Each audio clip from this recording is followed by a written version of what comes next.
Awesome. Coach, just your initial thoughts on a win like that, improving to 9-1, and just keep on rolling. Yeah,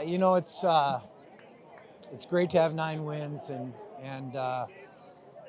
being highly ranked nationally, and our guys came in here and took this win from a really good football team.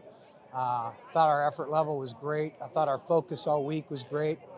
Something I always worry about, in this week and the schedule the week before the last one. So credit to our players, our assistant coaches for really doing a nice job getting ready for this game and then going and performing. You've been talking about this team's mental resiliency, the way they're trained and things like that. Did that show off tonight, do you think, just keeping that focus and not getting lulled into a trap game at all? I don't really know how to answer that. I mean, we played well and we were locked in all week, so sure. I think we have a mature team. I think they listen when you talk to them. I think they take coaching, and that's a great sign of maturity. That first half, just that offense was rolling, the running game was rolling. You guys, had some adversity losing Liam, in that first half as well. Just speak to, I guess, the offense and what was working in that first half for you guys. Well, kind of everything. We were real balanced. We ran it really well, and we threw it well. Obviously, it was productive from a point total standpoint.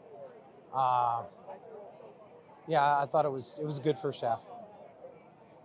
You guys kind of shut down the run game for the most part after that first drive. Was there some changes you made after that, or what was different defensively? Yeah, we actually missed a couple of checks. They gave us a personnel group that we hadn't really practiced against much. And it's something that I talked about with you guys on Monday. I think that Coach Barnum does a masterful job of formationally and personnel group finding ways to find the chinks in the armor in the run game, and they did a good job. I thought our kids did a good job adjusting to that and getting it straightened out.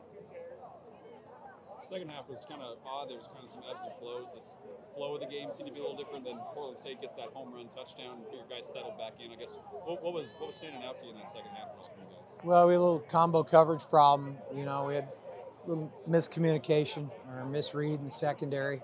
That's how they scored that. I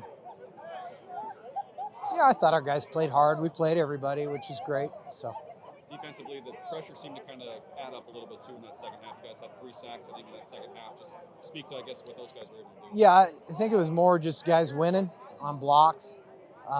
Portland State's down a bunch of offensive linemen, so that they had the other guy go down. That didn't help them.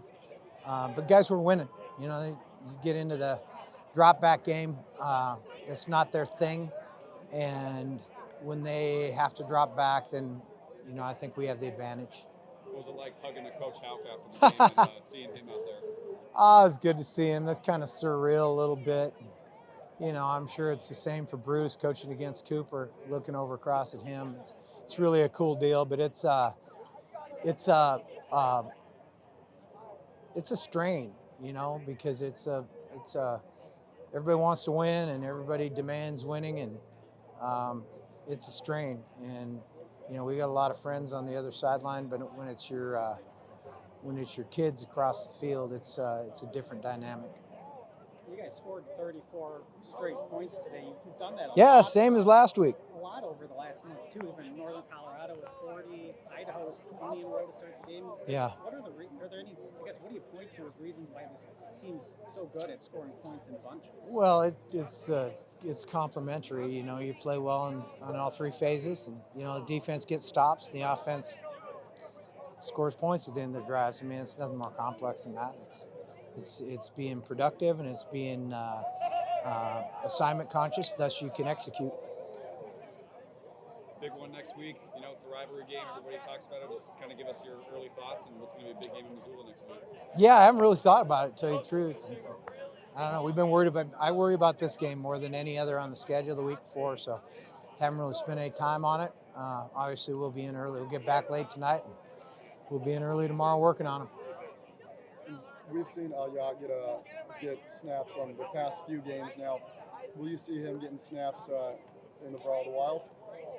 Yeah, we'll see what the game plan is. I don't know what the game plan is yet. So, but he's been playing, so he'll probably play. Yeah. I guess To be able to say that the Montana Grizzlies are playing for a Big Sky championship next week, how does that sound to you? Normal. Just a big win for you guys, 34-10. Just really from kind of start to finish, you guys had this in the bag. Just walk us through your kind of initial thoughts after this. You know, coming to this week, we knew it was a trap game, so coaches told us we got to lock in. Everyone's got to do their 111th. It was a great opportunity for us just to come out here, you know, and just showcase what this team is really about. We got to our guns and just finished the job. You guys, that first drive, they had some success running the ball. It's kind of their bread and butter. It seems like defense from there just settled in. You only allowed 100 yards in the first half. Just how did you guys settle in and how'd you stop that one?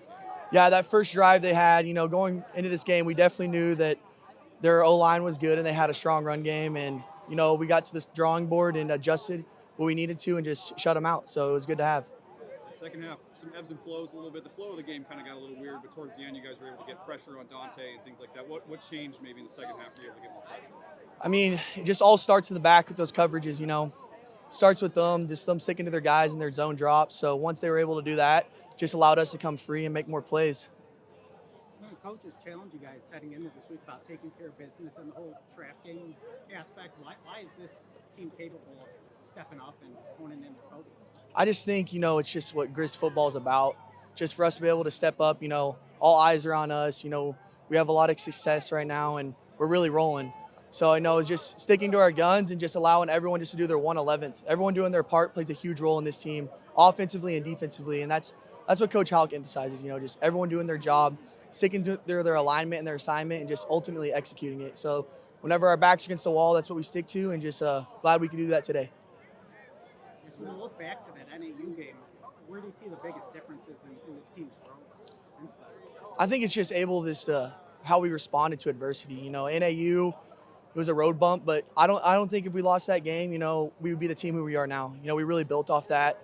We got back to the drawing boards, knew what we had to fix, and just really shaped our identity. You know, and we got a great group of guys, just a band of brothers, and just going into next week, you know, it's a huge game, and just blessed to be a part of this team. You know, and NAU was a little road bump, but man, we just really stick to each other and just got the win. You guys allowed that big touchdown play right there, and that's kind of one of those moments in a trap game that can maybe spark them. How did you guys maybe learn from that and kind of go from there? Yeah, you know, they I think it was a coverage bust, but, you know, coaches got us on the sideline, brought us together, you know, and just really uplifted us and were like, hey, you know, we got this. Don't respond to anything else. Focus on your assignment and your alignment. Don't worry about any of the outside noise, you know, because obviously that play built a little momentum for them. But, you know, we just responded to adversity, and that's what this team is built upon, you know, the way we're so resilient. So that's just what we do. And then looking ahead, tonight you're in the win column. Now you got next week, you know, in your sights. What's our preparation looking like for this next week to get ready to take on the Cats? Yeah, it's obviously a huge week for us, just, you know, facing the Cats and stuff. But, you know, we just treat it as every other week. You know, obviously it's a huge rival game, and it's my first game in the rivalry of the Brawl of the Wild, you know, and I came here to be a part of a culture that has something like that. You know, we don't treat it any differently. You know, same practice schedule, same everything, and, you know, we just a little more of an attack mentality this week. The offense especially has really kind of been clicking the last few weeks. So from the defensive perspective, when you guys are getting stops and they're rewarding you with points, just what's that been like, the way they've been rolling the last few weeks? Yeah, these last few weeks, the offense has just been stepping up huge time. You know, Eli Gilman, Nick Osmo, you know, Cliff, just, you know, running the ball. They've been so dominant in the trenches. And ultimately allowing us, just the defense, to kind of step back and relax because they've been putting up so much points for us. So it's very nice for them to support us, and, you know, they know we always have their back. So it's been good to see them succeed.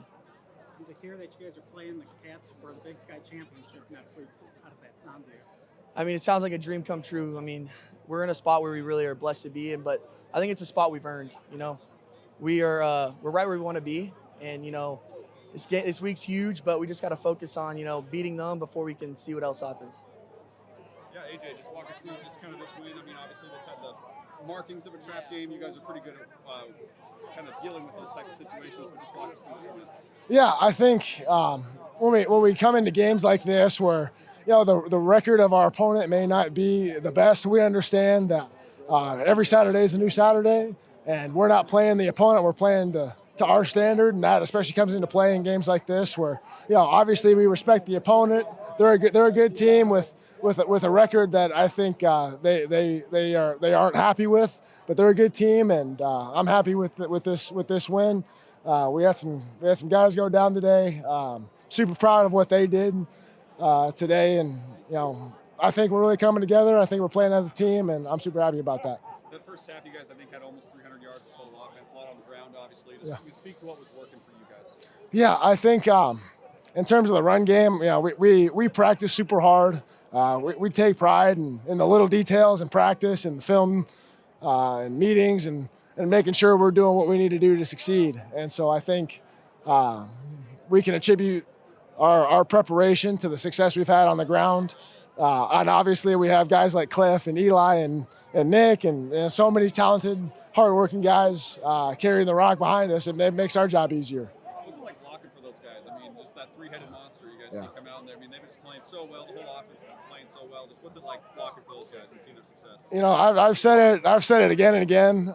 These guys, the backs that we have behind us, they work super hard. They run hard. If you're not blocking for someone who's carrying three guys on their back,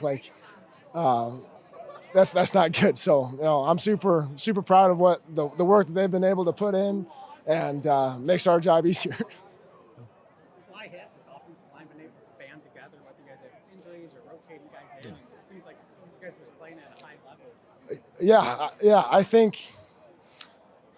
I think we're in a position now where coming into the season, we've had a lot of veteran guys on the offensive line who have played with one another, who have played valuable snaps during games during the season, and we're just in a position where we can, if we need to, we can plug guys in, and everyone has reps with everybody, and we have that cohesiveness that allows us to be successful. Last one. Why do you think this team was able to step up to the challenge Coach had you guys this week about taking care of business and keep growing as a team? Why is this for you? Yeah, I mean that just comes down to playing to our standard. Like I said a couple minutes ago, that's a really good team that we just played, and a lot of the times it's playing to our standard. And I think if we do that, we can win a lot of games. So. Thanks, guys.